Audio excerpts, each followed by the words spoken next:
À l'arrière de son magasin, ce commerçant gazaoui fait l'inventaire de ses bouteilles d'eau. En l'espace de quelques semaines, son prix a été multiplié par 15 et celui du lait pour nourrissons par 4. Depuis mars, le Hamas a imposé des taxes supplémentaires à l'importation et l'exportation. Une taxe déjà lancée en juillet sous peine de voir leurs produits bloqués au point de passage entre Gaza et Israël. 24 produits étaient concernés, dont le poisson, les jus de fruits et même le lait maternisé. Je ne peux pas augmenter le prix de mes produits. Nous prenons en charge une partie de la taxe et le consommateur en prend une autre. Mais la situation financière ici n'aide pas. Elle s'est complètement effondrée et tout le monde le sait. En octobre, plus de 40 commerçants ont saisi un tribunal du Hamas.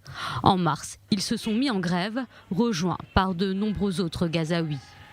Face à la situation, le mouvement islamiste a levé cette taxe sur certains produits, mais n'a pas plié sur le poisson, un aliment déjà taxé avant d'entrer dans la bande de Gaza. Les commerçants ne sont pas censés payer quoi que ce soit si vos marchandises sont passées par un port officiel et que vous avez déjà payé la douane du côté israélien à leur port.